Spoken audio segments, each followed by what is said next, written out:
अमेरिकी बाजारों में जबरदस्त तेजी का सिलसिला है बरकरार। हालांकि आज भारतीय बाजारों के लिए हल्की सुस्ती के साथ शुरुआत के संकेत। कल की शानदार रिकवरी और मजबूती के बाद क्या आज फिर से बाजार में लौटेगी खरीदारी और सुस्त शुरुआत पर क्या करना है आपको एक्शन, इस पर रहेगा खास फोकस। स्वागत है आप सबका शेयर बाजार लाइव में। नमस्कार, मैं हूं अनिल सिंह।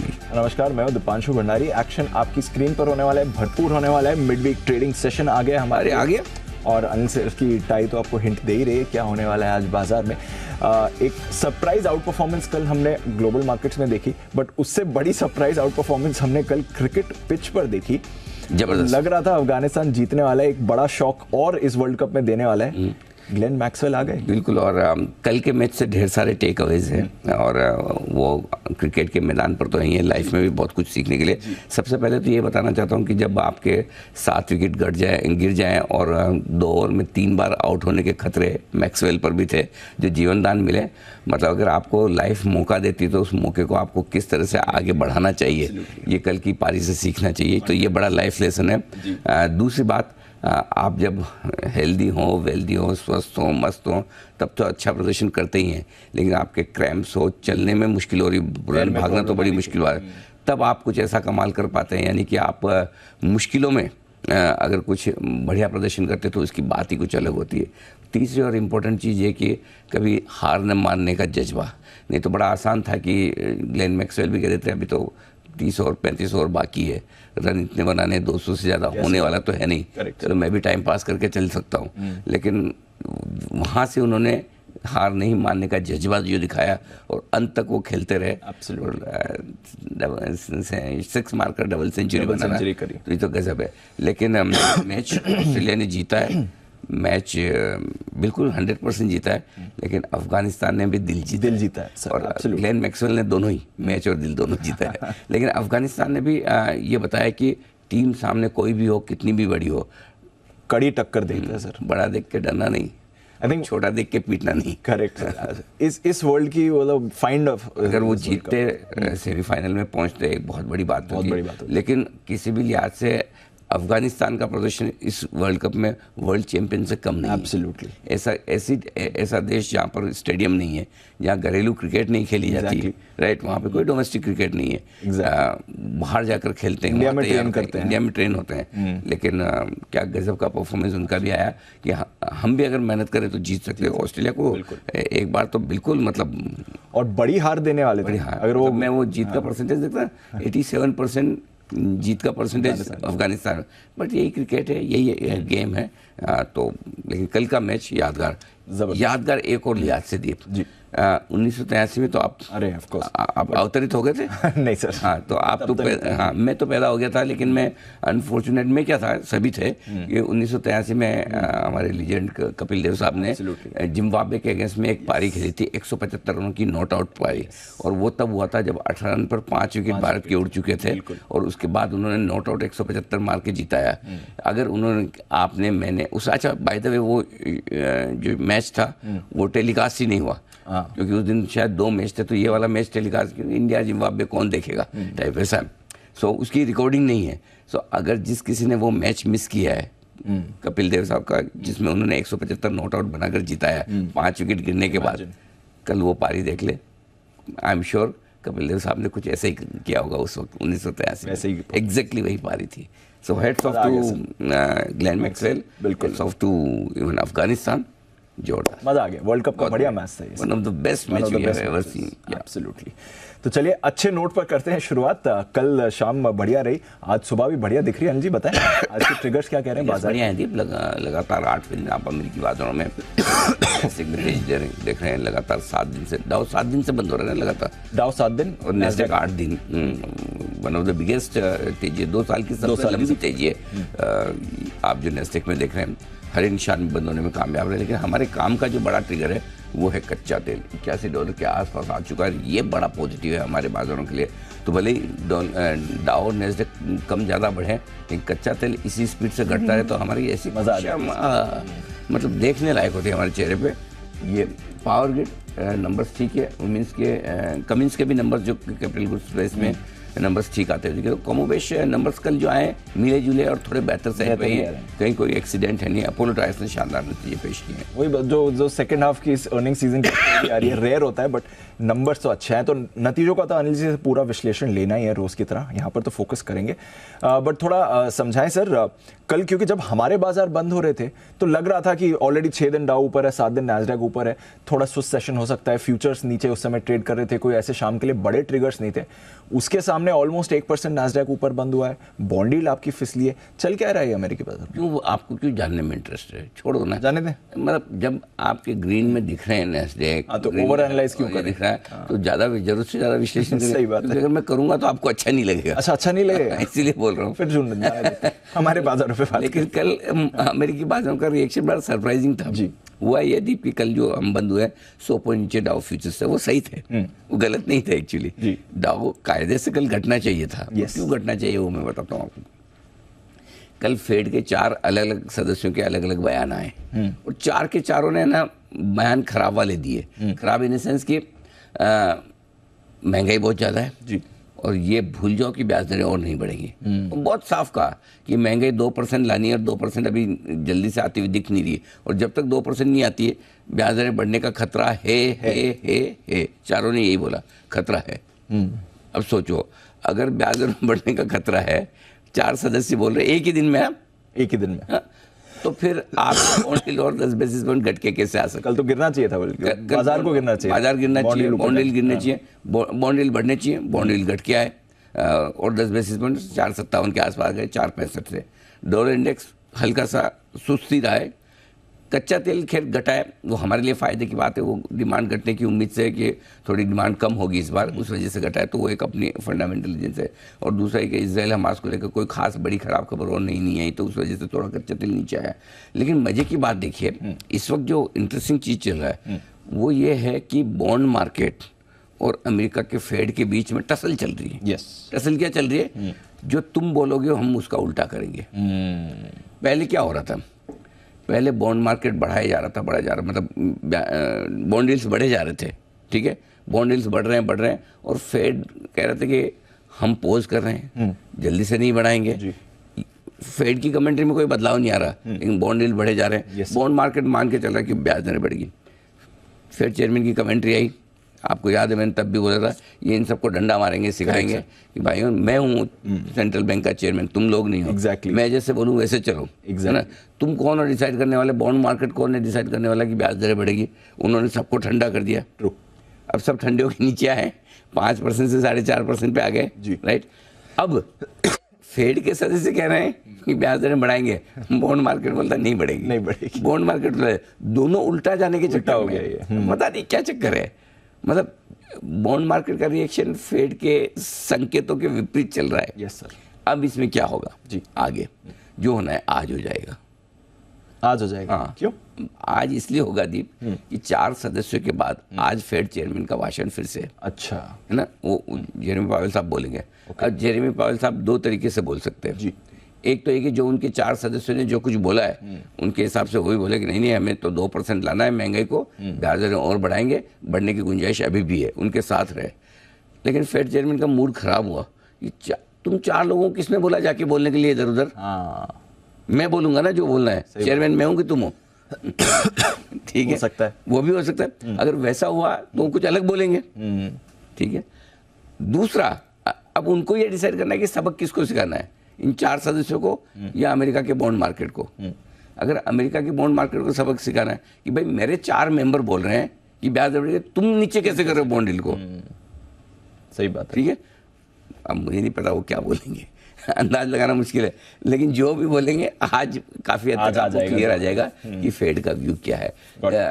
तो मेरे ख्याल से इम्पोर्टेंट स्पीच है उनका, 8 दिनों से बढ़ भी रहे अमेरिकी बाजार। तो आज के सेशन में थोड़ा सा आपको इवनिंग में जब आप पोजीशन लेके जाए तो हल्का सा अलर्ट रहना चाहिए, सावधान रहना चाहिए, लिमिटेड पोजीशन। ऐसा नहीं कि आज के स्टेटमेंट से कोई 200-500 पॉइंट ऊपर नीचे हो जाए डाउ, वैसा भी नहीं है कि कोई बड़ा मुँह आ जाए। लेकिन चूंकि स्टेटमेंट है, मार्केट उसको कैसे पढ़ता है, क्या करता है, वो देखने वाली बात। मज़ा आ रहा है मेरे को आजकल ना।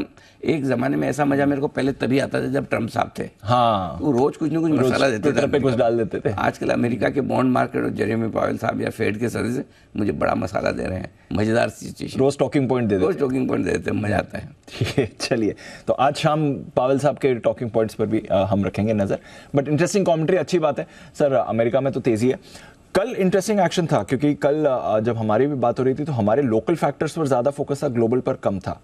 कल बाजार ने होल्ड आउट किया, एंड में बैंक्स में एक बढ़िया मूव आई। आपने भी कहा कि बैंक्स पर अब रखिए नजर, वहां से हो सकती है। डेज हाई पर हम बंद होते हुए दिखे, लगातार चौथा ऐसा दिन है, हालांकि कल बढ़त कम थी बट चौथा ऐसा दिन है लगातार जब हम डेज हाई पर बंद हुए हैं सर। बहुत मजबूती थी और अपने स्टैंड में कोई बदलाव नहीं। पिछली सीरीज के खत्म होने के पहले से ही हम ये कह चुके 72 घंटे निकाल दीजिए, 24 घंटे निकाल दीजिए, आपका पेशेंट कोमा से बाहर आएगा, आईसीयू में आ जाएगा, आईसीयू से बाहर आके वार्ड में आएगा, वार्ड से बाहर आकर छुट्टी भी मिलेगी, छुट्टी मिल के हेल्थ भी अच्छी होगी और भागना भी शुरू करेगा। Correct sir. अब वो किस स्टेज पे पहुंचा वो आप अपना दिमाग लगाओ कि मतलब अभी तक हॉस्पिटल में है, हॉस्पिटल से बाहर आ गया, रिकवरी के मोड में भागना शुरू कर रहा है, वो आप देखो। लेकिन कोमा से तो निकल गया, ये तो क्लियर कट है। एब्सोल्युटली। 4 दिनों से डे हाई पर बंद होना किसी हिसाब से कम नहीं है। और दूसरी बात है, हम बढ़े ही क्या है। आप देखो ग्लोबल तो मजबूत हो ही रहे ना। 8 दिन से नैस्डैक, 7 दिन से डाउ इतनी तेज दौड़ लगा रहा है, तो हम कौन सा ऐसा कोई तोड़फोड़ बढ़ गए हैं। Correct. So I think view बहुत क्लियर है दीप की। दिवाली तक तो 100% तेजी का व्यू है। दिवाली के बाद से भी इस मंथ एंड तक या आगे और व्यू करेंगे कि हम कहाँ पहुँचते हैं जी। उस हिसाब से व्यू बायस तेजी की तरफ ही है। मुझे डर सिर्फ एक ही चीज़, डर भी नहीं कहूँगा, डर तो कहना गलत हो जाए, सावधानी जो आपको रखनी है। विधानसभा चुनाव के नतीजे आएंगे 3 दिसंबर को, आखिरी वोटिंग 25 दिसंबर के बाद शायद 28-29 को या 25 को देखना, 28-29 नवंबर को शायद आखिरी वोटिंग। तो नवंबर के आखिरी हफ्ते में हल्की से आपको पोजीशन अपनी रिव्यू करनी है। ट्रेडिंग पोजीशन है तो कि असेंबली इलेक्शन के पहले कम ज़्यादा क्या करना है, बस उतना ही है। इसके अलावा अदरवाइज बायस नवंबर के महीने में आखिरी हफ्ते को छोड़कर 3 हफ्ते तक तो पॉजिटिव साइड पे है। एक तरह से आप कह सकते हैं कि मैं 12 दिसंबर की दिवाली, 12 दिसंबर से 8-10 दिन का और व्यू पॉजिटिव साइड पे आपको दे रहा हूँ कि 20-22 नवंबर तक तो कोई इस महीने के अंत तक ठीक रहना चाहिए ऑलमोस्ट। जैसे आप इलेक्शन खत्म होने के आसपास आएंगे ना, वहाँ से बाजार थोड़ा सा हल्का सा अलर्ट हो सकता है, तब आप मंथली एक्सपायरी के आसपास भी पहुँचेंगे, ठीक है ना, और अच्छी तेजी बनेगी इस सीरीज में पूरी जो बननी भी चाहिए, तो आप हल्के बुकिंग आते हुए देखेंगे, बस उतने ही। So I think buy on dips की स्ट्रेटजी हमारी एकदम परफेक्ट है दिवाली और अब दिवाली के बाद तक भी हमारा व्यू पॉजिटिव साइड पर है। 4 दिनों से डे हाई पर बंद हो रहा है। कल देखिए क्या खूबसूरती थी बाजार में, जो सुबह सुस्त खुले नीचे आए, एकदम परफेक्ट लेवल से रिवर्सल लेके डे हाई पे बंद हो रहा है, ये कमाल है। बढ़िया वो मौका, बहुत बढ़िया है मतलब। अच्छा, दूसरा है कि निफ्टी के साथ साथ आप बैंक निफ्टी का पार्टिसिपेशन भी चाहते हैं। कल हमारे सारे टारगेट हासिल भी हुए, बैंक निफ्टी में हमने क्लोजिंग में दिया था, एक ही घंटे में आप देखिए सारे टारगेट दे गया बैंक निफ्टी। तो कभी कभी बढ़िया और बड़े मूव आते हैं, वो छोड़ना नहीं चाहिए। सो मैं अभी भी वही कहूँगा, पकड़ के रखो, छोड़ो मत। पैसा बनेगा, कैश मार्केट में भी बनेगा, मिड कैप स्मॉल कैप में भी बनेगा। जहां आपका कन्विक्शन है वहां बनेगा, जहां आप खड़े रहेंगे वहां बनेगा। मिनट देखेंगे, घंटे देखेंगे, रोज देखेंगे तो डगमगा जाएंगे, डरिए मत। आपको याद 19,900 के आसपास, सॉरी 18,900 के आसपास हमने खुद ने कहा था हम पैसा लगा रहे हैं, पैसा लगाएंगे, राइट। आपने उस दिन बोला भी था, आपने खुद के भी पैसे लगाए थे, इन्वेस्ट किया है। सो आपको क्लियर कट हम बता रहे हैं। देखो खराब मार्केट में उस समय क्या लोगों का ध्यान क्या होता है, कमेंट डालने पे रहता है। वो 20,000 का मार्केट देख के 19,000 पे कमेंट डालेंगे, ये हो गया वो हो गया। उस समय जो बोल रहे हैं उस पर फोकस नहीं है। फिर 20,000 का मार्केट आएगा, फिर देखो अरे यार 19,000 पे तो ये बोला था, काश तब डाल दिया, काश तब डाल। तो एनीवे ठीक है। अब कुल मिला के जो कुछ आपके पास अच्छा है उसमें बने रहे, डटे रहे। ठीक है, अच्छा है, बने रहे, डटे रहे, कोई परेशानी नहीं है, बाजार का मूड भी बढ़िया है। चलिए सर, आज के लिए भी जरा बताइए, आप कहाँ पर नजर रख रहे हैं, कुछ खास है आज की स्ट्रैटेजी के लिए सर? ग्लोबल और लोकल दोनों संकेत हमारे मजबूत है, कोई दिक्कत वाली बात है नहीं। कच्चे तेल की गिरावट से भी फायदा मिलेगा, बिल्कुल। दिवाली तक बाय ऑन डिप्स की स्ट्रेटजी है, बिल्कुल कोई बदलाव नहीं। मिड कैप स्मॉल कैप शेयरों में खरीदारी के मौके अब भी है। अब आइए आज की स्ट्रेटजी पर। शुरुआत होने पर पहले सपोर्ट लेवल पे ही खरीद लेना है। कल भी यही बात थी, आज भी यही बात है, ठीक है। ये अच्छा सपोर्ट लेवल का है निफ्टी के लिए 19,225, 19,325 बहुत मजबूत सपोर्ट है। तो आपको तो 19,325 के आसपास आए 300-325 तो वहीं खरीद लेना है। पहला सपोर्ट लेवल तो वहीं आ जाता है। आएगा कि नहीं आएगा वो अलग बात है, आए तो वहीं खरीद लेना है। कल भी मिला था मौका, हो सकता है आज भी दे मौका, दे तो ले लीजिएगा। बैंक निफ्टी के लिए पहला सपोर्ट लेवल है 43,425, 43,625। यहाँ पे 625 पे पहली एंट्री मारो, 425 पे दूसरी कर ही लो, डरने की जरूरत नहीं। ठीक है, ठीक है। ऊपर टारगेट क्या बनेगा? 485, 550, 19,485, 19,550 और सॉरी 465, 550 और बैंक निफ्टी का 43,950, 44,200 यहाँ तक जाने की संभावना ऊपर में। अब एक और आखिरी लाइन जो आज मैंने ऐड की काम की थी, अगर आज प्रेफरेबली आज नहीं तो कल अगर आप बंद होते हैं 19,500 के ऊपर निफ्टी पर और अगर आप बंद होते हैं 44,000 के ऊपर बैंक निफ्टी पर तो थोड़ा जश्न मनाइएगा। जश्न मनाइएगा, मनाना चाहिए। क्यों? 44,000 के ऊपर आप बंद हो गए तो पहले 29 सेशन ऐसे थे जब आप बैंक निफ्टी पर 44,000 के ऊपर बंद हुए, पिछले 11 सेशन से उसके नीचे चल रहे हैं, तो 11 सेशन का हाई बनाएंगे आप क्लोजिंग बेसिस पे। Got it. ठीक है, ठीक है। वापस आप 44,000 को ऊपर करेंगे और 160 ट्रेडिंग सेशन तक 43,600 के नीचे बंद होने के बाद अब वापस 2 दिनों से आप ऊपर बंद हो रहे हो तो एक तरह से 43,600 तो आपने जीत लिया जी। अब नेक्स्ट 44,000 जीतना है आपको। बैंक निफ्टी 19,250, 76 ट्रेडिंग सेशन तक आप इसके ऊपर बंद हुए, 7 सेशन नीचे निकाले, 19,250 आपने पहली बाधा पार कर ली, जैसे बैंक निफ्टी ने 43,600 पार की। जी। अब आपको कौन सा नंबर पार करना है? वो है 19,500। दीप 32 ट्रेडिंग सेशन आप 19,500 के ऊपर लगातार बंद हुए, अब 11 सेशन से उसके नीचे बंद हो रहा है। अगर आज वापस 11 सेशन का हाई बनाते हैं, 11 सेशन का हाई कहाँ है? 44,000 और 19,500, ये दोनों आप क्रॉस करके ऊपर बंद होते हैं, इसलिए तो आप और अच्छी तेजी के लिए तैयार। Got it.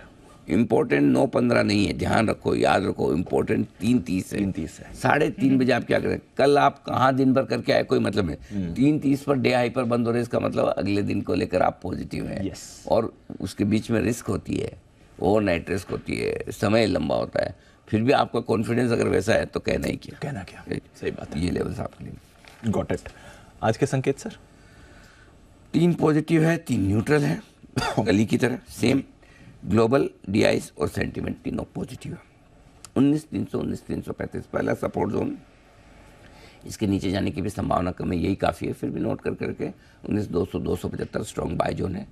19,435, 485 पहली लेवल है जहां हम खुलकर एक बार रुकेंगे। मुझे तो लगता है कि लाल निशान में खुलेंगे भी। हाँ, 40 मिनट ऊपर हो गया। Well done, very nice, good. आपकी कमेंट्री चल रही है। हाँ, 19,500, 19,575 अगली टारगेट है जहाँ तक जाने के। मैं तो सुबह 7 बजे भी यही बोला था जी। मुझे लगता भी नहीं कि नीचे खुलेगा, तब तो लाल में भी था। तब तो लाल में भी था, या फ्लैट था एकदम। हाँ, फ्लैट था एकदम। बैंक निफ्टी 43,525, 625 पहला सपोर्ट जोन है, 43,275, 43,325, 425 स्ट्रॉन्ग बाय जोन। ठीक है सर। हायर साइड 43,875, 44,000, 44,050, 44,200 यहाँ तक जाने की संभावना बैंक निफ्टी की। ओके, ये है आपके लिए सारे के सारे इंपॉर्टेंट लेवल्स। कल के एक्शन में एफआईज की पोजीशनिंग 20% की 20% पर ही बनी हुई है। कल कुछ ज़्यादा वैसे उन्होंने एक्शन दिखाया नहीं है मार्केट में। कोई बात नहीं, जरूरत भी नहीं है, दीप है ना बेचे। हाँ, उतना ही काफ़ी है, बहुत है, बाकी हम हमारा संभाल लेंगे।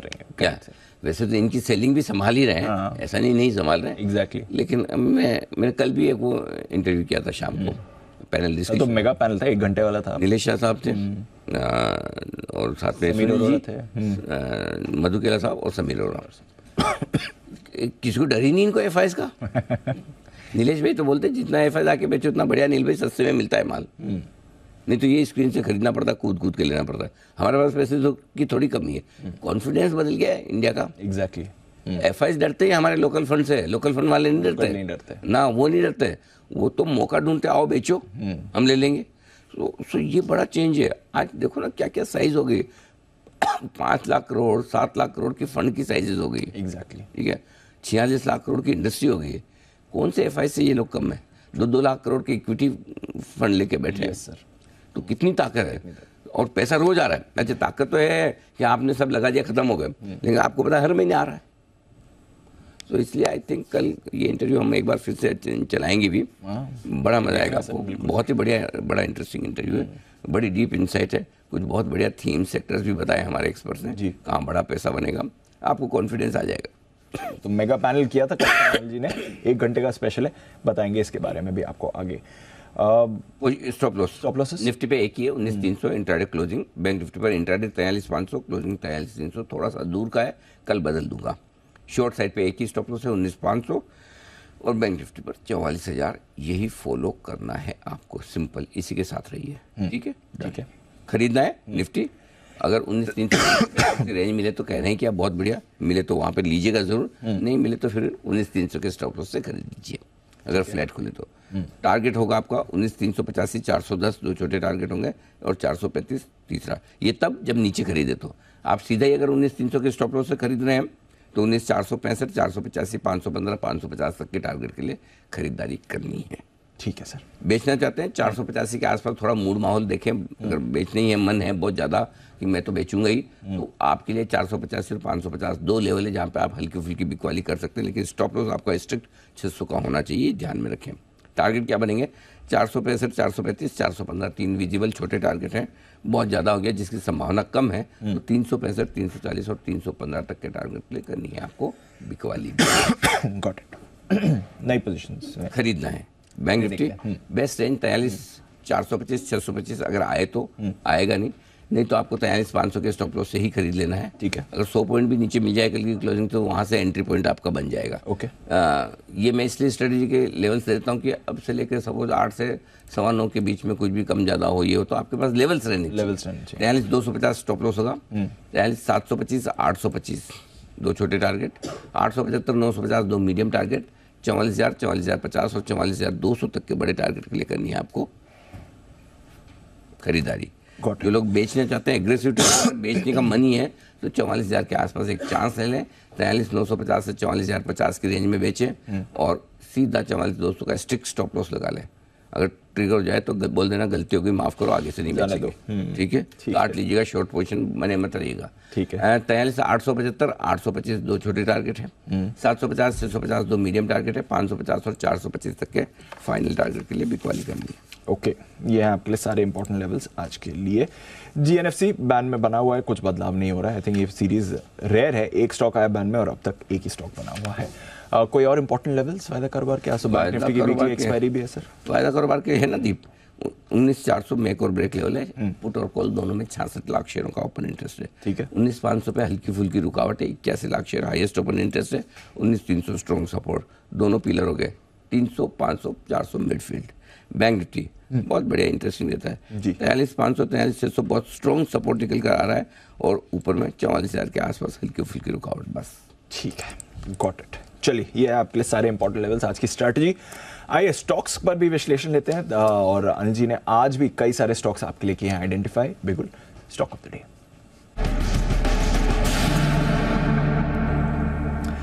कहां से करें शुरुआत सर? फ्यूचर्स से करेंगे। आज दीप है ना, 2 स्टॉक्स हैं जो फ्यूचर्स के हैं, 2 कैश के हैं। ओके। और मेरा एक अलग से अभी बात करते करते विचार है कि एक नया स्टॉक 9 बजे और दूंगा मैं। अच्छा, मतलब दिवाली ऑफर तो है। वो तो है ही है। हाँ। उसके अलावा स्टॉक ऑफ द डे एक और। हाँ, अच्छा, जबरदस्त। ठीक है। रिजल्ट देखते देखते मेरे को एक और रिजल्ट तो नहीं, रिजल्ट का तो बिना रिजल्ट वाले ही स्टॉक बाजार के उसमें, लेकिन वो देख के आया तो वो आइडिया वो 9 बजे के लिए रखा है मैंने। फिलहाल अभी बता देता हूँ, अपोलो टायर्स, इसके फ्यूचर्स में खरीदारी करने की राय है। स्टॉप लॉस लगाइए 380 का, 392, 398 दो टारगेट, बहुत ही दमदार नंबर से है। इंडिया बिजनेस अच्छी ग्रोथ दिखा रहा है, हालांकि थोड़ी सी C8 MRF के कंपेरिजन में देखेंगे तो ग्रोथ कम है, लेकिन फिर भी अच्छी ग्रोथ है। यूरोप में अच्छी ग्रोथ आ रही है। बढ़िया बात क्या है कि ऑपरेटिंग प्रॉफिट और मार्जिन दोनों उम्मीद से थोड़े से बेहतर आते हुए दिखे और कच्चे तेल के दाम भी वापस जो घटना शुरू है उसका भी फायदा जनरली टायर स्टॉक्स को मिलता ही है। सबसे बढ़िया बात इस तिमाही में रही है, कैश फ्लो अच्छे जनरेट किए, 1160 करोड़ के फ्री कैश फ्लो है, नेट कैश बैलेंस 1470 करोड़ का, अच्छे खासे पैसे बैठे हैं, मजेदार। और मुझे याद है दीप 100 रुपये के आसपास प्रमोटर लगातार रोज खरीदारी करते थे। Yes sir. रोज स्टॉक में बाइंग आती थी, अब देखिए क्यों खरीदते थे। तो अपोलो टायर कमाल करेगा। ठीक है। दूसरा है बलरामपुर चीनी, यहाँ पर शुगर कंपनी के नंबर वैसे ऐसे तोड़फोड़ ग्रेट नहीं है, लेकिन बलरामपुर के बेहतर हैं। घाटे से मुनाफे में आई है कंपनी, 422 के स्टॉप लॉस से खरीदना है, 443, 447। आज मैंने दोनों में 2 टारगेट ही दिए, वो बड़ी थोड़ी दूर वाली दिए, नहीं तो क्या खुलते अचीव हो जाता है। तो मुझे लगता है थोड़ा तो ऊपर कर देता कि मतलब ऐसा टारगेट तो होना चाहिए जिसके लिए आदमी मेहनत करे, है ना। वैसा है। सो 2-3 चीज़ें हैं। रिजल्ट वैसे तो सारे पैरामीटर्स पे अच्छे ही हैं, बढ़िया है। रियलाइजेशन जो प्राइसेस है 29% बढ़कर आई हैं, अच्छा है। मार्जिन 11.5% के आसपास हैं। और साथ ही साथ आप देखें तो डिस्टिलरी वॉल्यूम देख लीजिए, डिस्टिलरी रियलाइजेशन देख लीजिए, अच्छे हैं। वॉल्यूम, शुगर वॉल्यूम 4% बढ़ गया है। तो हर एक पैरामीटर पर नंबर बहुत बढ़िया है बलरामपुर चीनी। ठीक है, अब कैश स्टॉक्स पर आते हैं सर। प्रेस्टीज बहुत ही शानदार दमदार परफॉर्मेंस प्रेस्टीज की आई है। 780 रुपये के स्टॉप लॉस के साथ आपको खरीदना है। 808, 816, 828 3 टारगेट है। हाईएस्ट है और पहले 6 महीने की सेल्स आई है और ये क्वार्टरली सेल्स भी अब तक की हाईएस्ट रही है। इसके अलावा प्राइसेस जो जिस प्राइस पे ये बेच रहे हैं वो साल दर साल लगभग 30% बढ़कर आई है। 7,000 रुपये के दाम पे पहले बेच रहे, 8,000 के दाम पर 10,300 के दाम पे बेच रहे हैं। उससे आप समझ लीजिए प्राइसिंग पावर कितना है। कलेक्शन बढ़कर आए हैं। पूरे साल भर के लिए जो आउटलुक दिया है वित्त वर्ष 2024 20,000 करोड़ प्लस की सेल्स का आउटलुक दिया। गजब नए लॉन्चेज हैं, मतलब दाएं बाएं ऊपर नीचे आगे पीछे घुमा कर देखिए, बढ़िया रिजल्ट, शानदार तोड़ फोड़ रिजल्ट है, इसमें कोई डाउट नहीं है। मज़ेदार नंबर से। और एक और नया स्टॉक है जो हाल ही की लिस्टेड कंपनी है, यथार्थ हॉस्पिटल। इसके भी नंबर्स बहुत जोरदार आए। अगस्त में लिस्टिंग हुई थी, लिस्टिंग के बाद दूसरा रिजल्ट है। आमतौर पर मैंने जो ट्रेंड देखा है लिस्टिंग के रिजल्ट डीले होने शुरू हो जाते हैं। आजकल मेरी नज़र उन कंपनियों पर रहती है कि लिस्टिंग के बाद कौन परफॉर्म करता है। आरआर काबिल कल आपने देखा, यथार्थ लगातार दूसरे तिमाही में बहुत अच्छा परफॉर्मेंस दिया है और इस स्टॉक को हमने लॉन्ग टर्म के लिए पोर्टफोलियो में रखने की राय भी दी थी। और मजे की बात देखिए, ये स्टॉक पूरा का पूरा लिस्टिंग के बाद भागा। इसकी लिस्टिंग दमदार नहीं थी। लिस्टिंग के बाद 25% करीबन बढ़ चुका है, अभी भी बढ़ेगा। कल जो नंबर्स आए बहुत शानदार है। ओके, अब क्यों बढ़ेगा? कंपनी होगी डेट फ्री, ऊपर से 311 करोड़ का कैश आ गया इनके पास। ठीक है, एक्सपांशन भी करेंगे, जो कर्ज कम किया उसकी ब्याज की कॉस्ट बचेगी, वो भी प्रॉफिट में जुड़ जाएगा। तो ये भी एक स्टॉक है जो अच्छा प्रदर्शन कर सकता है। ठीक है, तो 4 स्टॉक्स देते हैं, एक स्टॉक आप 9 बजे देने वाले हैं स्टॉक ऑफ द डे, और साथ ही दिवाली ऑफर भी आने वाला है एलजी की तरफ से। तो नतीजों का भी विश्लेषण हो गया, स्टॉक ऑफ द डे भी आपको मिल गया साथ में, और कुछ और काउंटर्स के लिए भी करिए इंतजार। आइए फिर बाकी नतीजे और स्टॉक्स खबरों के बारे में जानते हैं हमारी टीम के साथ। अरमान नुपुर और साथ ही आशीष हमारे साथ हैं स्टूडियो में। अरमान, मॉर्निंग, बताएं आज की ट्रिगर्स और खबरें कौन सी हैं? जी गुड मॉर्निंग। आज भी कई सारे नतीजे हैं एफ में आपको Bata India, GNFC, Lupin, MCX, power finance, Pidilite, PI industries, Tata power, United Spirits और भारत हेवी इलेक्ट्रिकल्स, इनके नतीजे आते हुए दिखेंगे। जीएनएफसी बोर्ड बैठक में नतीजों के साथ साथ बायबैक पर विचार किया जाएगा। एचएमआई एग्रो, यहाँ पर बोर्ड बैठक में नतीजों के साथ साथ शेयर विभाजन पर विचार किया जाएगा। टीटागढ़ रेल सिस्टम, यहाँ पर बोर्ड बैठक में क्यूआईपी राइट इश्यू आदि से फंड जुटाने पर विचार किया जाएगा। और एक्सिस कैट्स टेक्नोलॉजीज, यहाँ पर फंड जुटाने पर बोर्ड बैठक पर विचार किया जाएगा। आईपीओ अपडेट्स, जिसमें ESAF small finance bank final update है। ओवरऑल सब्सक्रिप्शन 77 टाइम्स आधा हुआ दिखा है। रिटेल का हिस्सा लगभग 18 टाइम्स। क्यूआईबी की बात करें 183 टाइम्स और एनआईआई की बात करें 89 टाइम्स बढ़ता हुआ दिखा है। आस्कोटो, जिसमें डे 2 का अपडेट है। कुल सब्सक्रिप्शन अगर आप देखें तो आज डे 2 है, माफ कीजिएगा, जिसमें ओवरऑल सब्सक्रिप्शन 40% के आसपास 39% बढ़ता हुआ दिखा है। रिटेल का हिस्सा 47%, क्यूआईबी 3% और एनआईआई की बात करें 41% के आसपास। और अंत में प्रोटीन ईगवटेक, जिसका डे 2 का अपडेट है, आज आईपीओ बंद हो जाएगा। कुल सब्सक्रिप्शन 3 गुना 3.2 टाइम्स बढ़ता हुआ दिखा है। रिटेल का हिस्सा लगभग 4 गुना और एनआईआई की बात करें तो लगभग 6.2 टाइम्स बढ़ता हुआ दिखा है। बिल्कुल, तो आईपीओ मार्केट में तो जबरदस्त एक्शन चल ही रहा है। नुपुर, मॉर्निंग, बताएं नतीजों की कौन सी लिस्ट है आपके पास? Good morning. सबसे पहले पावर ग्रिड के साथ शुरुआत करते हैं। यहाँ पे कंपनी के आए बिल्कुल फ्लैट ग्रोथ आती हुई दिखी है। अनुमान से आपको थोड़ी बेटर यहाँ पे दिखेगी। कामकाजी लेवल पे देखेंगे तो 5% की बढ़त है। मार्जिन हालांकि यहाँ पे सरप्राइजिंग एलिमेंट है, काफ़ी बढ़कर आए, 85% से बढ़ के 88% पहुँच गए मार्जिन। अनुमान भी 85% के आसपास था।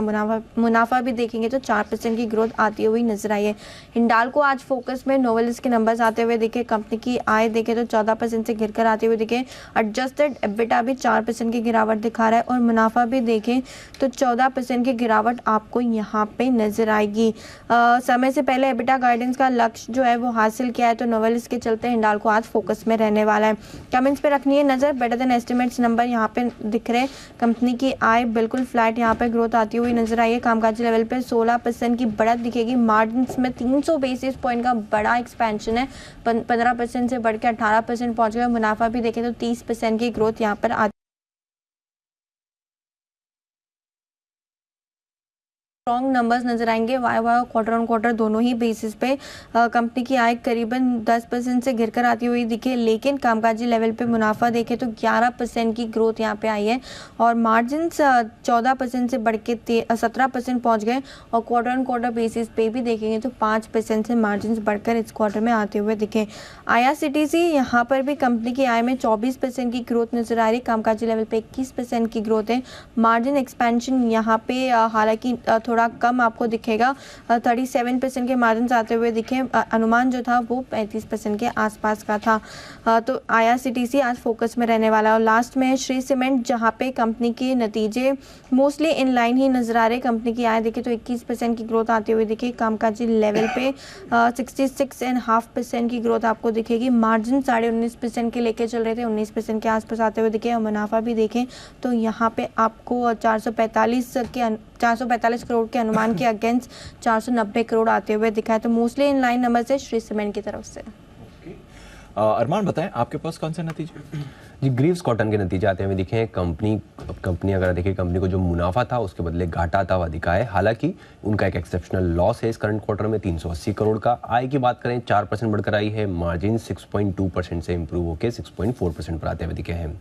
किम्स यहाँ पर नतीजे आपको बढ़िया दिख रहे हैं, आय 16% बढ़कर आई है, मार्जिन लगभग फ्लैट है, थोड़े से इंप्रूव होकर आए 27% से इंप्रूव होकर 27.2% पर आते हुए दिखे हैं। और मुनाफा अगर आप देखें तो वहाँ पर 5% के आसपास की गिरावट है, जो अगर आप पिछला क्वार्टर था वहाँ पर 15 करोड़ का एक एक्सेप्शनल गेन भी था।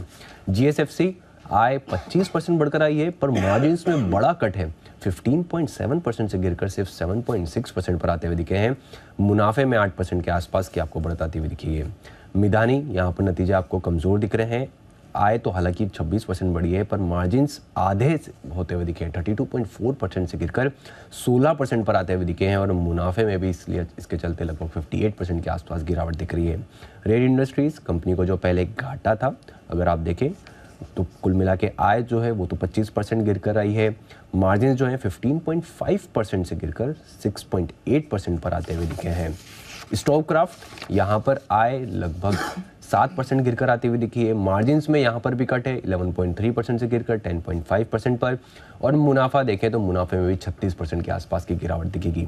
और अंत में जैगल प्रीपेड, यहाँ पर ओवरऑल देखें तो आपको आय जो है वो तो 41% बढ़कर आई है, मार्जिन्स में थोड़ा कट दिख रहा है, 9.3% से गिरकर 8.1% पर आते हुए दिखे हैं। मुनाफा लगभग फ्लैट ही रहा है, 7.5 करोड़ था, 7.6 करोड़ पर आता हुआ दिखा।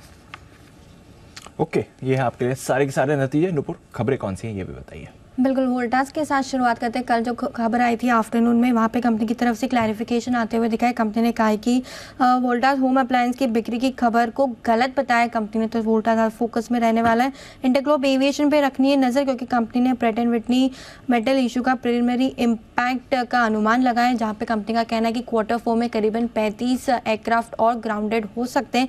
तो इंटरग्लोब एविएशन आज फोकस में रहेगा। BL कश्यप, पॉजिटिव न्यूज़ है कंपनी के लिए, करीबन 270 करोड़ के 2 नए ऑर्डर मिले और अब तक देखेंगे तो ऑर्डर बुक करीबन 3280 करोड़ तक पहुंच गई है। तो BL कश्यप भी आज फोकस में रहेगा।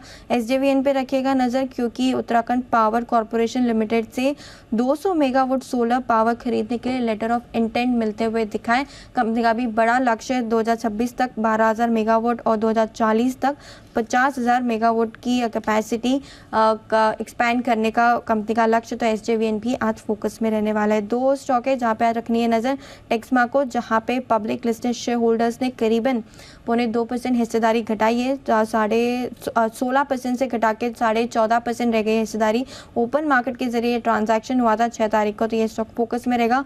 और लास्ट में हुनासा कंज्यूमर, कल ही लिस्ट हुई थी company, small cap world fund ने करीबन 34 लाख शेयर्स 333 के भाव पर खरीदे, तो हुनासा कंज्यूमर फिर से फोकस में है।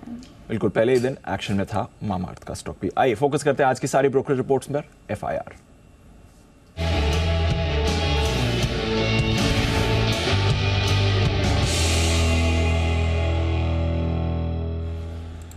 मॉर्निंग आशीष, करिए शुरुआत टॉप रिपोर्ट्स के साथ।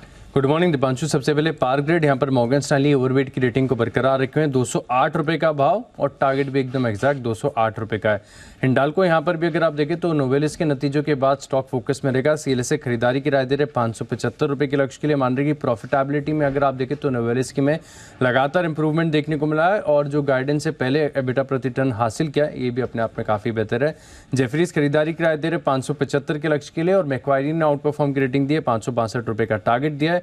ट्रेंट में बड़ी तेजी आई थी नतीजों के बाद, जेफरीज होल्ड की रेटिंग दे रहे हैं और लक्ष्य जो है इन्होंने 1640 से सीधे बढ़ाकर 2050 कर दिया, लेकिन स्टॉक ऑलरेडी अगर आप देखें तो 2400 रुपये के पार है।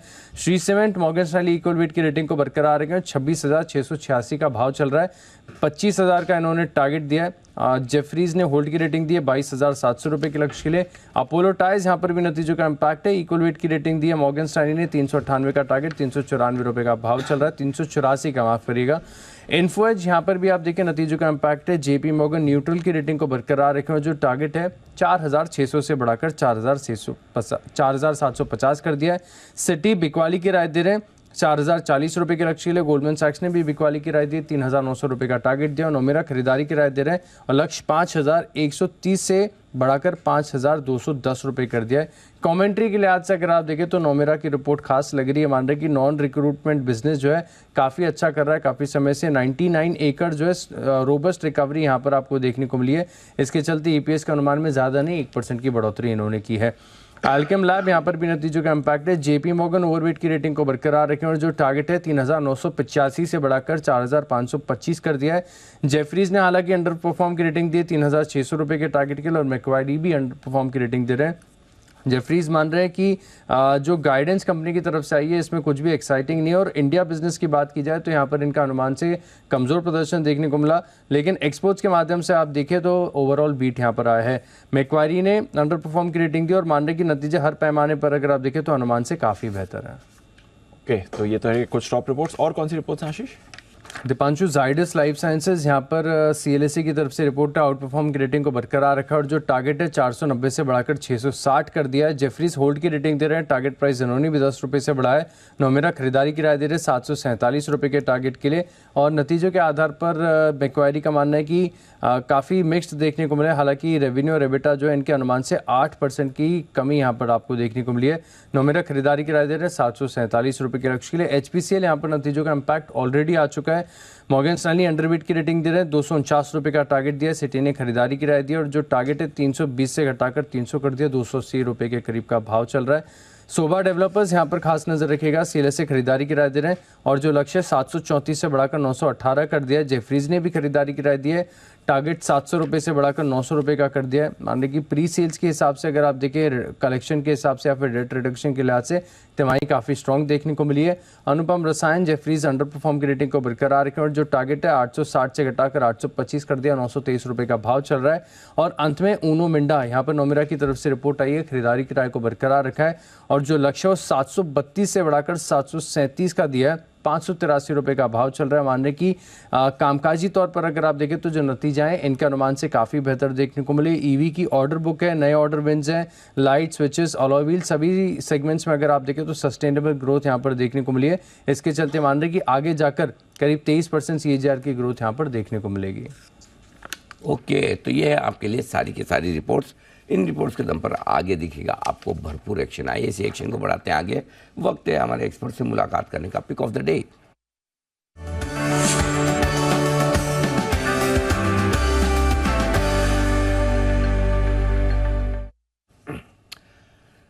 गुड मॉर्निंग विश्वेश जी, करें शुरुआत, बताएं सर आपका पिक ऑफ द डे। की तबीयत ठीक हो जाए। मैं सुन पा रहा हूँ कि आपका थ्रोट काफी डिस्टर्ब, इनफैक्ट मैं भी पिछले वीक में बहुत ज्यादा बीमार था। मेरे हिसाब से शायद वेदर की चीज की वजह से आपका गला काफी खराब है। बस आपके और मेरे में इतना फर्क है, आप ब्रेक नहीं ले रहे हो और मैंने एक वीक का ब्रेक ले लिया है। नहीं, मैं एक हफ्ते में आप ठीक हो गए, एक हफ्ते बाद मैं भी हो जाऊंगा। मतलब आपका ट्रैक रिकॉर्ड जो है पिछले हफ्ते आपका ज़्यादा खराब था, आज तो आपकी आवाज़ काफ़ी अच्छी दिख रही है, तो शायद मेरे ख्याल से 2-4 दिन में ठीक, 2-4 दिन में और इस वीकेंड तक। बताएं सर। बिल्कुल है जी। तो अनिल जी, एक स्टॉक मैंने पिक किया है आज के दिन के लिए। स्टॉक का नाम है अंजनी पोर्टलैंड सीमेंट, APCL। कल के सत्र में ऑलमोस्ट 8% हायर था। मुझे लगता है अनिल जी ये बहुत बड़े बेस फॉर्मेशन के लिए रेडी हो चुका है। मतलब स्टॉक ने काफी, मतलब पूरा 2023 यही प्राइस रेंज में निकाल दिया। और जिस हिसाब से कल की क्लोजिंग थी, मैंने इसको पास्ट में भी एक बार रिकमेंड किया था, लेकिन 200-205 के आसपास किया, तो ज्यादा ऊपर नहीं है। लेकिन मुझे लग रहा है कि ये बड़े मूव के लिए रेडी हो रहा है। 218 का क्लोजिंग है। इनफैक्ट अगर यहाँ पे 198 का क्लोजिंग बेसिस स्टॉप लॉस रखा जाए जी, तो मुझे लगता है 250 और 270 280 तक के टारगेट होंगे। और हम तो दिवाली तक भी मान सकते हैं। काफी फॉलन डाउन स्टॉक है जी, जिस हिसाब से बेस फॉर्मेशन में से निकल रहा है, मुझे लगता है 250 280 आ सकते हैं। तो रिलेटिवली रिस्क छोटा है, टारगेट बड़े हैं। अगर एक वीक दे तो अच्छा है। पिक ऑफ द डे में भी मुझे लगता है कि मोमेंटम कंटिन्यू रहना चाहिए। एंड जी, सो 218 पे खरीदे, 198 का स्टॉप लॉस, 250 280 के पोजिशनल टारगेट। इंट्राडे में मुझे लगता है 220 230 तक मिल सकता है। ओके, तो अगर आज के ट्रेड के लिए ले रहे हैं तो 220 230 रखिए नज़र में, बट थोड़ा पोजिशनल व्यू लेने का रिकमेंडेशन आ रही है। खरीदारी करके चलिए अंजनी पोर्टलैंड सीमेंट। ये है विश्वेश जी की राय। आइए अमरीश सर से भी जानते हैं उन्हें क्या पसंद आ रहा है बाजार में। गुड मॉर्निंग अमरीश सर, बताएं। Good morning, good morning Anil ji. मेरा पिक है भारत फोर्ज, जो इंडिया का लीडिंग ऑटो कंपोनेंट एक्सपोर्टर, जिसका एक्सपर्टीज है फोर्जिंग और मेटलर्जी में। कस्टमर्स सेक्टर्स हैं passenger vehicles, commercial vehicles, oil and gas, construction and mining, power और डिफेंस। और नियरली 47% ऑफ द रेवेन्यू आता है फ्रॉम इंडस्ट्रियल्स। डिफेंस में आर्टिलरी सिस्टम्स और प्रोटेक्टेड आर्मर्ड व्हीकल्स बनाते हैं। एरोस्पेस में जेट इंजन कंपोनेंट्स, सब असेंबलीज और स्ट्रक्चरल आइटम्स बनाती है। ये दो वर्टिकल में एक्सपोनेंशियल ग्रोथ एक्सपेक्टेड है आगे जाके। अर्निंग्स फॉर Q2 FY24 जो रिसेंटली आया था, एबिटा इज इन लाइन, पर नेट प्रॉफिट जो आया था एक्सपेक्टेशन से कम था, इसीलिए स्टॉक करेक्ट किया है। I think that's an opportunity. Export business excellent growth किया, करीब 21%। डिफेंस ऑर्डर्स अच्छे आ रहे हैं। एरोस्पेस में स्ट्रॉन्ग ऑर्डर बुक पोजीशन है। और JS ऑटोकास्ट जो उन्होंने लास्ट ईयर लिया था, that has grown at about 28%। तो ओवरऑल एक्सपेक्ट कर रहा हूँ कि over the next 3 years CAGR revenue CAGR होगा करीब 18% का। और एक्सपेक्टेड EPS फॉर FY25 करीब 40 का है। और यहाँ पे मेरा टारगेट बनता है 1280 का। ओके, तो ये है आपके लिए 1280 के टारगेट के लिए खरीदारी की राय। भारत फोर्ज, 2 दिन पहले इसके नंबर्स आए थे, नंबर्स के बाद शार्प रिएक्शन भी आया था, उसके बाद कल थोड़ी मुनाफा वसूली भी हुई, बट अमरीश सर को पसंद आ रहा है थोड़े पोजिशनल टारगेट्स के लिए। कुणाल जी भी हमारे साथ शो पर जुड़ चुके हैं। कुणाल जी, गुड मॉर्निंग सर, बताएं आपकी पिक ऑफ द डे कौन सी रहेगी? सुप्रभात दीपांशु, सुप्रभात अनिल जी। खरीदारी की राय है और खरीदना है औरो फार्मा। औरो फार्मा में हमने एक ज़बरदस्त मूव कल के ट्रेड में आते हुए देखा। 50 डेज मूविंग एवरेज से सपोर्ट लेकर स्टॉक वापस से मजबूत हो रहा है, तो औरो फार्मा में खरीदारी करें। यहाँ पर एक स्टॉप लॉस रखना है। स्टॉप लॉस 890 पर, 890 रुपए पर स्टॉप लॉस रखकर खरीदारी करें। पहला टारगेट होगा 925 रुपए का, इवेंचुअल टारगेट 950 का। तो 950 के लक्ष्य के लिए औरो फार्मा में मेरी खरीदारी करें। 950, 950 का होगा टारगेट। खरीदारी करके चलिए औरो फार्मा, यहाँ पर आपको एक्शन भी दिख सकता है। कुणाल जी, पावर ग्रिड जरा इसके चार्ट पर भी एक बार राय दे दें। ओवरऑल नतीजे अच्छे आए हैं, ऑलमोस्ट अनुमान मुताबिक आप एक तरह से कह सकते हैं यहाँ पर नतीजे आते हुए देखें। स्टॉक में तो मोमेंटम था, कल थोड़ा सुस्त था, but end of trade recover होकर ही बंद हुआ। आज के लिए चार्ट्स पर इंपॉर्टेंट लेवल्स क्या रहेंगे? देखिए दीपांशु, चार्ट मजबूत है, स्टॉक आउट परफॉर्म कर रहा है, हायर बॉटम्स की श्रृंखला है और स्टॉक जिस तरह का स्ट्रक्चर है, मुझे लगता है कि अब ये नतीजों के बाद हो सकता है आपको कुछ करेक्शन देखने को मिल जाए। नीचे के लेवल्स पर दोबारा खरीदारी के मौके तलाशें। तो अगर ये स्टॉक 204 203 रुपए के लेवल्स तक नीचे आ जाता है तो उन स्तरों पर मुझे लगता है बाय करके चलना चाहिए। ओवरऑल 225 की ओर ये स्टॉक बढ़ रहा है, तो हर डिप में मेरी खरीदारी की राय। ओके, हर डिप में खरीदारी की राय रहेगी। ये है आपके लिए पावर ग्रिड। हिंडाल्को, विश्वेश जी इसके चार्ट पर एक बार राय दे दें। कल नोवेलिस के नंबर्स आपको आते हुए दिखे, थोड़े सुस्त नतीजे थे यहाँ पर, ठीक ठाक ही थे, बट समय से पहले एबिटा गाइडेंस का इन्होंने लक्ष्य हासिल कर लिया है, ये अच्छी बात है इनके लिए। और रिकवरी आई है कुछ पैकेजिंग, बेवरेज पैकेजिंग बिजनेस से भी, जो बड़ा सेल्स का इनका कॉन्ट्रीब्यूटर रहता है। हिंडाल्को पर एक बार राय दे दें सर। देखिए, मैं जैसे कि चार्ट को ऑब्जर्व कर रहा हूँ तो मुझे लग रहा है कि स्टॉक में एक बहुत स्टिफ रेजिस्टेंस है 409 495 के आसपास। तो मुझे लगता है मोटा मोटी आप मानिए कि हम 8 नवंबर के आसपास कर रहे हैं। 495 पे ये काफी बार रिजेक्ट हुआ है और कल के दिन में भी स्टॉक ऑलमोस्ट 490 जाके आया। मुझे लगता है एक बार के लिए 495 के ऊपर स्टेबल हो जाएगा तो मुझे अगला जो लेवल दिखाई देता है वो 510 के आसपास दिखा दे रहा है। तो बिफोर दैट मुझे लगता है अगर for some reason pull back आता है Deepanshu, 475 would be a much better level to freshly enter. और अगर ओपन इंटरेस्ट देखेंगे तो 500 के कॉल में 28 लाख शेयर्स का ओपन इंटरेस्ट है और foot side highest open interest देखेंगे तो काफी नीचे है, विच इज 450 के आसपास। तो मुझे लगता है 460 470 इज द जोन जहां सपोर्ट है। 475 should be the entry level अगर करना है, या तो फिर आप 495 के ऊपर एंटर करिए लॉन्ग साइड ऐड करना है तो। ओके, तो ये है आपके लिए हिंडाल्को पर आइए। बंसल जी भी हमारे साथ कार्यक्रम में शामिल हो ही चुके हैं, उनका भी स्वागत किया जाए। बंसल जी, बहुत ज़्यादा ज़बरदस्त और शानदार स्वागत है आपका, पूछिए क्यों? सुप्रभात अनिल जी, सुप्रभात दीपांशु। अनिल जी थोड़ा लेट हूँ, लेकिन अनिल जी एक चीज है अनिल जी, शानदार स्वागत है उसके लिए धन्यवाद अनिल जी। हाँ। बट अनिल जी मेरी कोई गाड़ी का टायर वायर पंचर नहीं हुआ, मेरा तो पहले से अनिल जी इंटीमेट करा हुआ था गेस्ट स्काउट को अच्छा। कि मैं लेट हूँ अनिल जी, तो गाड़ी का टायर पंचर नहीं हुआ अनिल जी। अच्छा, तो लेट होने की वजह? अनिल जी समथिंग पर्सनल अनिल जी, ओहो। इस कारण से लेट हुआ। और अनिल जी कल दिल्ली में बड़ी मतलब कि मेरे पार्क वाले लोगों की मीटिंग्स भी हुई हाँ। कि सुमित जी के पास ऐसी कौन सी ओल्ड मॉडल की गाड़ी है जिसके हाँ। अंदर गाड़ी के हवा का प्रेशर अंदर से पता नहीं चलता। अनिल जी वो उसमें भी R&D कर रहे थे। हाँ, तो मैंने कहा आई हैव नो आइडिया, मुझे कुणाल जी की गाड़ियां तो मालूम है, कुणाल जी के टायर मालूम है, कौन सी गाड़ी में कौन सा टायर लगा हुआ है, सुमित जी का कोई आइडिया नहीं है। वो लोग ये कह रहे थे कि कौन से ओल्ड मॉडल की गाड़ी सुमित जी यूज कर रहे हैं जिसमें गाड़ी की हवा कम हो रही थी और सिग्नल नहीं आया। और टायर भी पंक्चर आजकल तो 5-7 मिनट में, मतलब ज्यादा से ज्यादा 3-4 मिनट ड्राइव करो तो टायर पंक्चर करने वाला कहीं कहीं मिल ही जाएगा, बिल्कुल। और 10 मिनट में पंक्चर भी हो जाता है। तो ये तो बड़ी रिसर्च का विषय है। Yes। सुमित जी की गाड़ी किस लोकेशन पे जाकर पंक्चर हुई और किस समय पर उसके पीछे की जांच की जाए। चलिए बंसल जी, बहुत बहुत स्वागत है आपका। बताएं sir, pick of the day यहाँ नोटा है? नहीं अनिल जी, दो पिक्स निकाल के लाया हूं और दोनों बढ़िया पिक्स हैं और मुहूर्त ट्रेडिंग का नजरिया बना के दोनों पे खरीदारी की राय है। पहला तो आईटी स्पेस से HCL टेक है, फ्रंटलाइन लार्ज कैप स्टॉक, जिसने सबसे पहले ब्रेकआउट लिया था। ब्रेकआउट के बाद साइडवेज हो रखा है। 1273 1273 के अराउंड चल रहा है। 1255 1255 का लगाना है स्टॉप लॉस। 1322 के टारगेट के लिए HCL टेक पे खरीदारी की राय है। It could be a dark horse बन सकता है। मुहूर्त ट्रेडिंग का नजरिया बना के HCL टेक खरीदे। और दूसरा कोटक महिंद्रा बैंक, यहाँ पर भी खरीदारी की राय है। दो Anil ji private sector bank जो है ना फ्रंटलाइन, दोनों अंडर परफॉर्म कर रहे हैं, कोटक बैंक और HDFC बैंक, और यहाँ खरीदारी की राय है कोटक बैंक पर 1751 1751 का लगाना है, क्या दाम चल रहा है। 1727 1727 का स्टॉप लॉस। 1805 के टारगेट के लिए कोटक महिंद्रा बैंक पे खरीदारी की राय है। और अनिल जी कुछ एक्स्ट्रा रिसर्च भी करी थी, दोनों के बॉटम लग रहे हैं, बन रहे हैं HDFC बैंक और कोटक बैंक, पर दोनों में एक फर्क है कि HDFC बैंक में रिटेल की शेयर होल्डिंग जो है ना वो बड़ी है और कोटक के अंदर वैसा वर्सा है, रिटेल की शेयर होल्डिंग कम हुई है। ओके, तो ये है आपके लिए कोटक और HCL टेक, दो लार्ज कैप्स के साथ बंसल जी जाना आज प्रेफर करेंगे।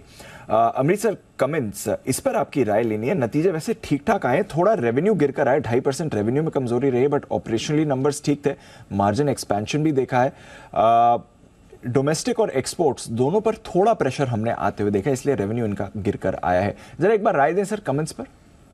मुझे लगता है कि जो भी प्रेशर है, I think this is temporary. जिस हिसाब से इंफ्रा ग्रोथ हो रहा है, रियल एस्टेट में ग्रोथ हो रहा है, I think the demand for the products will continue to increase. तो मुझे लगता है कि यहाँ से करेक्शन आता है, I think it's a good opportunity to buy है, तो अच्छी अपॉर्चुनिटी होगी खरीदारी के लिए। 1700 के लेवल पर ही बंद हुआ था, देखते हैं आज कैसी चाल रहेगी, थोड़ा इंटरेस्टिंग मूव इस पर आ सकती है। बंसी जी एक बार जरा टेक्निकली भी लेवल्स बता दें। कल 1.5% फिसला था 1700 के लेवल पर, कमेंट्स की चार्ट्स क्या कहती हैं सर?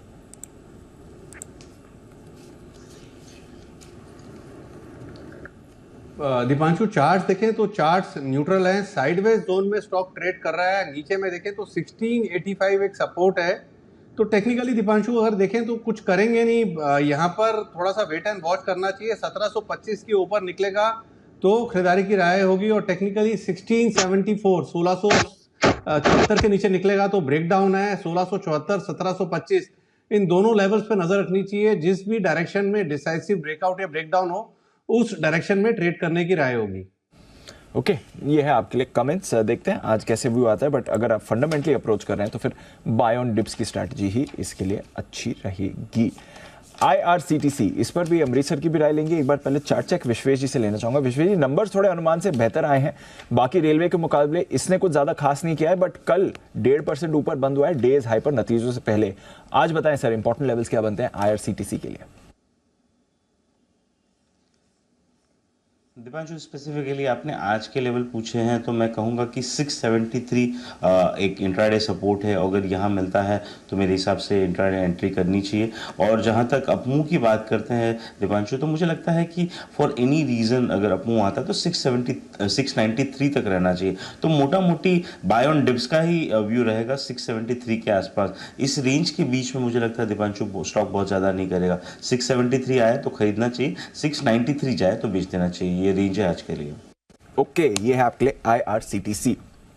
अमृतसर कोई राय? नंबर्स ठीक ठाक आए हैं सर, थोड़ा अनुमान मुताबिक ही आपको आते हुए दिखे। मार्जिन पर हल्का प्रेशर है बट अनुमान से बेहतर ही मार्जिन आए। सारे वर्टिकल्स की परफॉर्मेंस भी ठीक रही है, क्या राय रखते हैं सर? इनफैक्ट नंबर्स ठीक ठाक ही थे और ये स्टॉक ज़्यादा परफॉर्म नहीं किया as compare to other railway stocks in the last 12 to 18 months।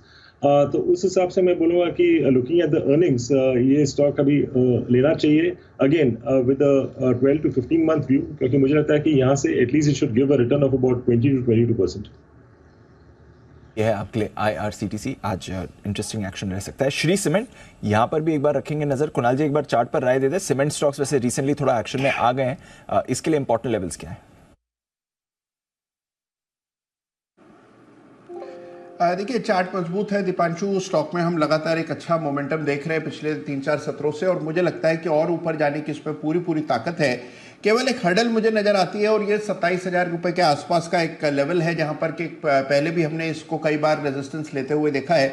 तो ये 27,000 का बैंड है जहां पर कुछ कंजेशन है। तो मौजूदा स्तरों पर जिनके पास पोजीशन है बिल्कुल बने रहे। 27,000 का लेवल अगर स्टॉक पार कर लेता है तो इसमें एक फ्रेश ब्रेकआउट होगा और फिर मुझे लगता है कि इसमें नई खरीदारी भी कर सकते हैं। तो फिलहाल वेट एंड वॉच करने की राय। ओके ये है आपके लिए श्री सीमेंट, जहां पर आपको सुमित जी भी आ गए। सुमित जी भी आ गए। हाँ, और आज गाड़ी भी पंक्चर नहीं है। बार बार बंसल जी भले ही बोल रहे हूँ, लेकिन बंसल जी हर रोज नहीं होती पंक्चर, जिस दिन लेट होते उसी दिन होती है। सुमित जी गुड मॉर्निंग, बताएं सर।